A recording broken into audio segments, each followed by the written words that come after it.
Now, guys, this is something that HP Pavilion and Toys 4 I just dealt with. I dealt with this on Thursday. I'm now going to be dismantling this machine to put the SSD inside of it. So, here we go. It will stay up properly. Mainframe. Mainframe. Should be in frame.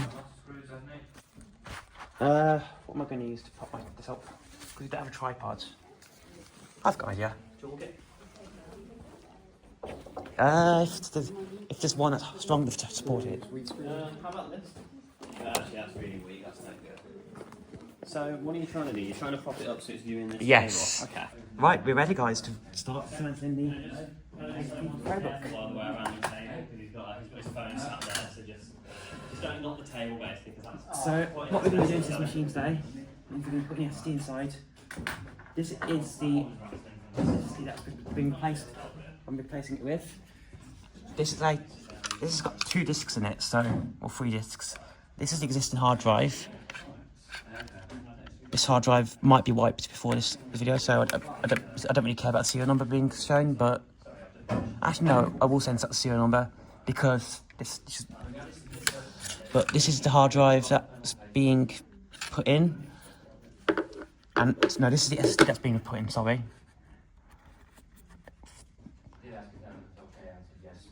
It's actually a Samsung SSD. This is actually made by Seagate. So this is a rebranded Seagate drive. 2 gigabytes, no, 2,000 gigabytes. 2 gigabytes would be obsolete by today's standards. And the best thing about hard drives is how they look on their back.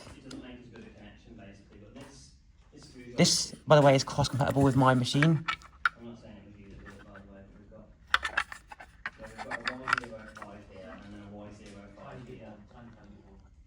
It was completely different in construction as well. The SSD only weighs much about like a small cardboard box as well, so that's saying something. This weighs like a cardboard box filled with items inside of it. And you compare that to other hard drives that you get, which, like, for example, I won't show you the cylinder, by the way. I'm not seeing any of you bits all around. This is a Toshiba hard drive, and this thing is light as fluff. I can pick this up. You pick up the difference in these hard drives, you notice the difference in, like, size. The air hole's not marked, don't cover it. The only thing that's better about the Toshiba is it's made in Philippines, but it doesn't matter that it's made in China because this is a good quality hard drive anyways. I'm going to buy an adapter so I can buy. Once this machine's apart, it's going to get Linux on it anyways, because it's going to be booted off Windows 10 originally. And Windows 10, this machine cannot unfortunately run Windows 11, so therefore it's too old for it. I know there's ways to force install Windows 11 on these machines, but I wouldn't risk it. So yeah, so 1, 2, 3, 4. installing Windows 11 on a machine that can't run it, guys. It really isn't worth it. But in the Steam is totally worth it though. They're numbered as well. 1, 2, 3, 4. I have one screw that's not wants to budge. It's the middle. It's this middle screen pointed to right now on the screen. So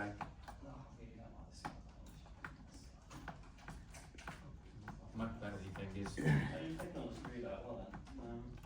There shouldn't be any hidden screws, but it's a ThinkPad. There might be, but there shouldn't be. yeah, it does. This screw's actually got a bit of scratches on it. If you can't, I don't think you can see it like that, but No, yeah, that's holding the chip in. it does. To do that. So that chip's underneath. Yes, so it looks like we're going through the keyboard. These HP Pavilion 650s were real Samsung machines. You see how They really were. the line goes the whole way around it, and it follows it round. You still got the line that goes the whole way around. It'll be a little bit. It'll be more obvious when I take the keyboard out. It's pretty much got all the screws off now.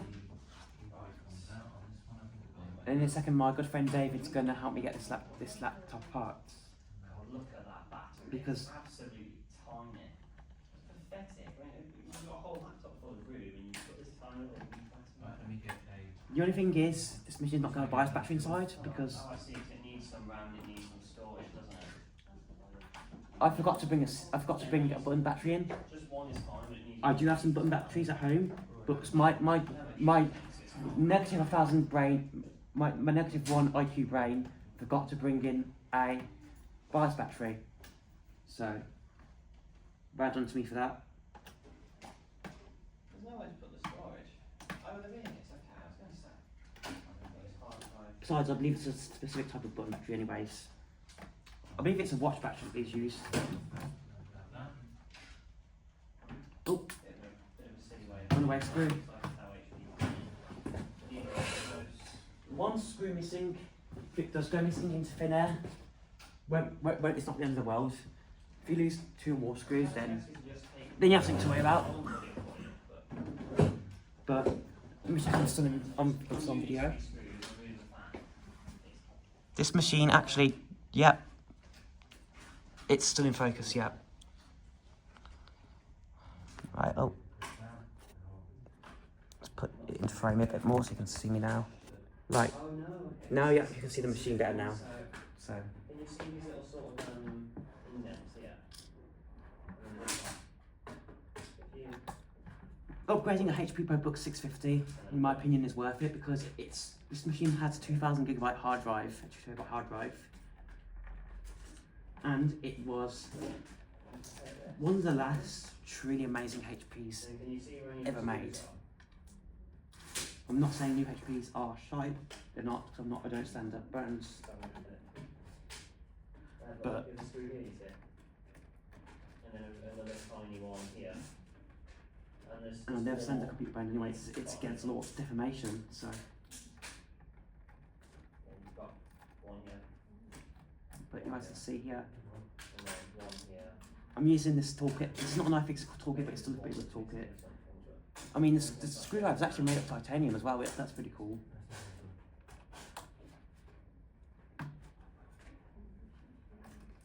And I believe these are the 2 hidden screws that made it difficult to take apart last time, so. Fingers crossed this should come apart with a breeze. It's got this cover on it, that basically comes down there. And then you've got one on the other side as well. You can push this back up and you've got loads of tiny screws. That are hidden. You take these hidden screws out. Right, next thing I need to do. You should be able to get the keyboard out. These are these one-time snap clips that are onto the keyboard here. If you can see that, yes, I don't care if I scratch or shit up. Yeah, you can get just one. Yeah. That's now loose, as you can hear. It doesn't make sense to replace the whole keyboard. You can just replace that one here. I had a different laptop and I replaced 3 keys on it. So What we do now is actually needs Mark, that laptop, it needs pretty much for the motherboard to just be removed. It's got a broken off keyboard connector, so can you just get the motherboard out and then basically pull me over and I'll have a look at the damage? No damage either. Okay, that's I'm not surprised, it has a broken motherboard, so they would have harvested the parts. But it doesn't keep going against on that. next thing I need to look for is So can I get you to unplug these? the Jimmy tool. Now, this isn't an iFixit one, unfortunately. You've got Or the company that TimePod uses, but it will do. Now, make sure when you're using one of these, you use extreme caution because these are very sharp. These can be weapons, by the way. So please use extreme caution. You guys, when I did this the first time, it was been a real good fight, and it actually almost scratched the paint. It did scratch the paint. You can see it on the. You can't see it in this light, but it actually has scratched the paint on this machine. So obviously, this video actually has.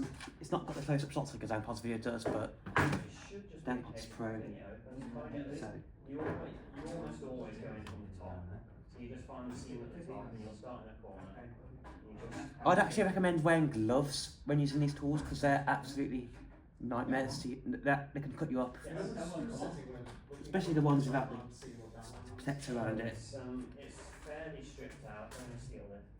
And I'm just going to So take your Jimmy tool and put it underneath the keyboard here. Now, I don't have a steady hands, but If I scratch up the machine, it's not the end of the world.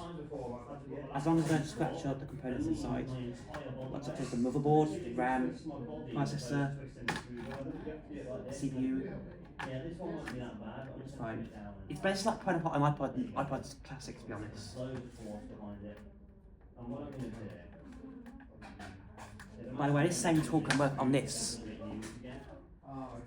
because what happens is you get a screw that's stripped out and you manage to remove it, and then someone puts it back in, it gets a Yeah. little bit more stripped, and someone puts I'm not as steady as dank parts. I'm quite.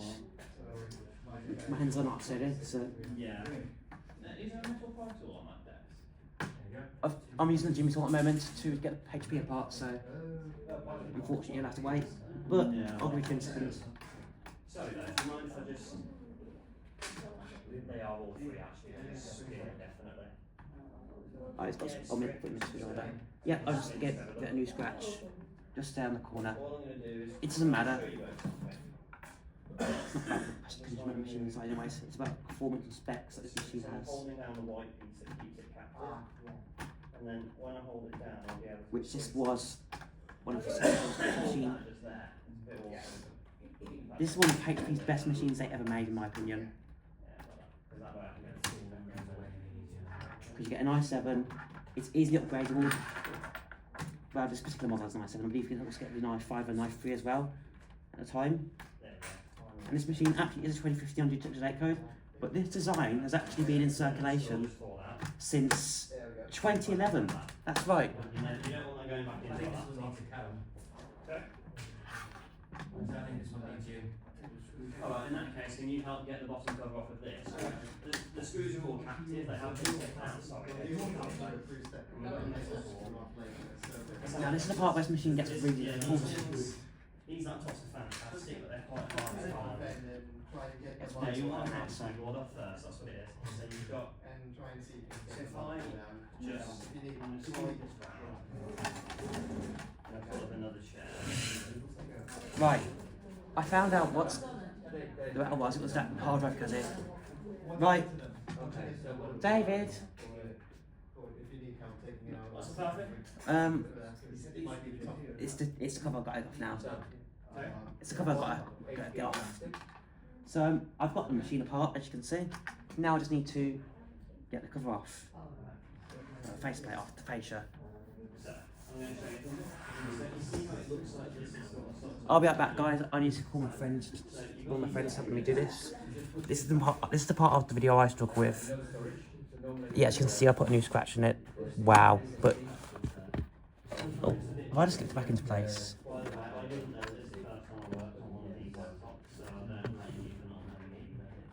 Yeah, it's not focusing on the scratch.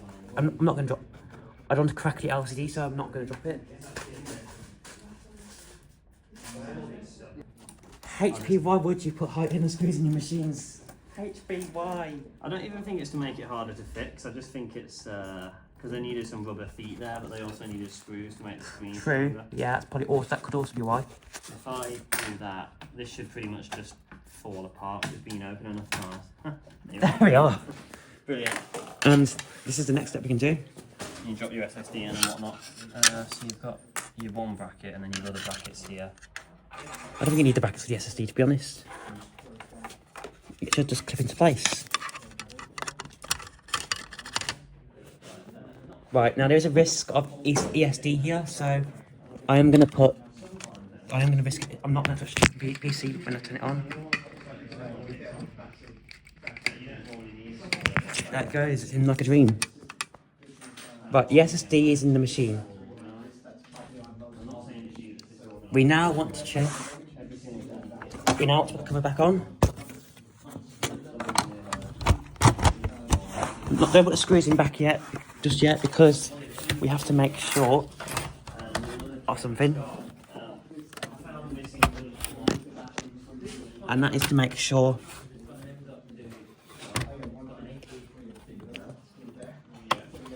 get the left side back in where the charger was.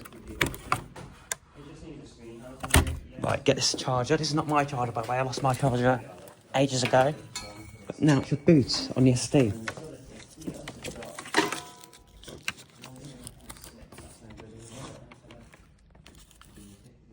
Yeah, it's screwed in. Make sure you go back to a bigger screwdriver bit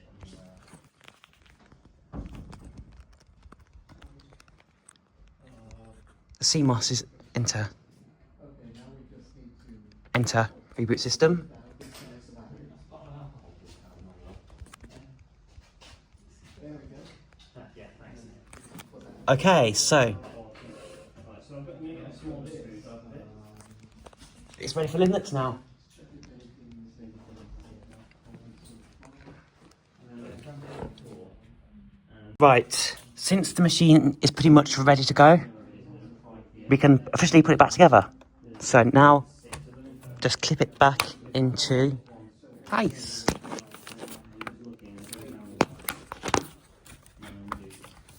We'll put the screws in back afterwards. Back in afterwards. There we are. New SSD.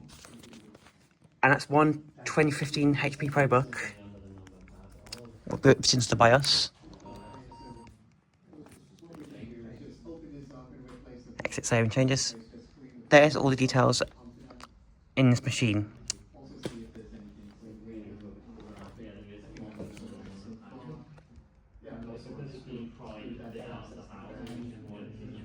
It's got an i7-4510 in it. Right, so the 2015 HP Notebook 15 or Notebook 10, we got an update on it. So this laptop here, as you can see, is running fine. It runs really fast with SSD now. It actually boots up as fast as my iMac. Well, slightly slower than my iMac, but you know.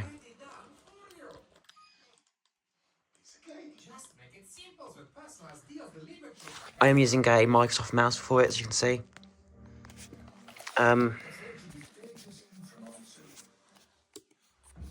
Just log in here. This keyboard's actually really nice to type on, to be fair. It is a low profile keyboard, which I'm not a fan of. Keys doesn't give to them. Yes, Linux Mint. And I am signed into my internet connection, but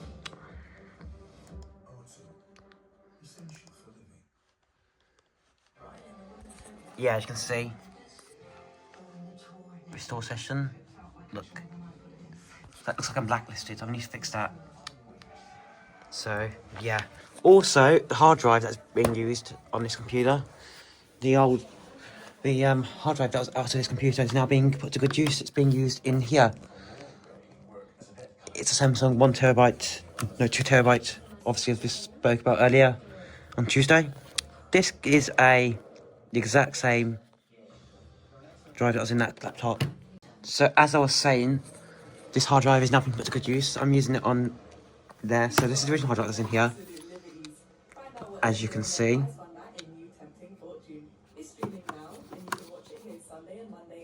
It came out of an old Lenovo ThinkPad. Obviously, nothing's coming out of an old laptop, so right, these are never new drives to put in these. This hard drive's still got data on it, so I do still occasionally just swap these out. I'll show you actually how easy it is to swap these out, because it is an interchangeable adapter. Now, this Samsung is a lot heavier than Lenovo, because this is a dual platter hard drive. This is a triple platter. So this is how easy it is to take them out. But I'm probably going to get a new enclosure for them as well. Okay, look how easy it is to take them out. See? Just like that. And there you go, that's the hard drive that's in there. And to put it back in, I'm putting this hard drive back in, because this is my new replacement hard drive in there. I am going to ask if I can get a new caddy for this, a new hard drive enclosure, because this is one that's missing its cover now, and it is a risk. But yeah. I'm also going to put the index on it, so I put it on my Acer as well. The Acer is by V5, which is under here. It's going to go in next week, I think. And so, I'm not going to do anything to the Acer, but I might do.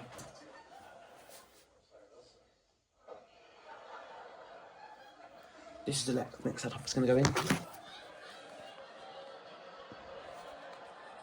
This laptop's not really worth upgrading, to be honest. I don't think it's.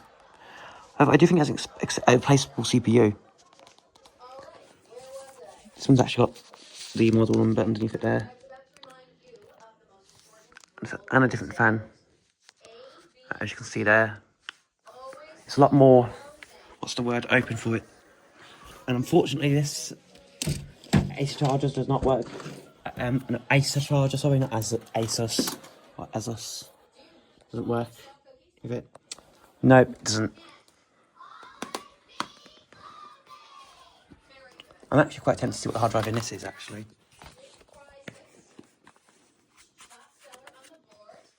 But I'm not going to take it in today, I'm going to take it on Thursday. The HP's got to go back in today, it's the HP's turn. This will also get Linux mint on it as well, probably. It's running Windows 10 currently. So, yeah. Anyways, that hard drive is a dud, but yeah. So yeah, that's pretty much it for now. Thanks for watching this video. I'll update you guys tonight if this thing works on Wi-Fi again. So, because I'm sure Cal knows how to help me out with it. So, thanks for watching, and peace.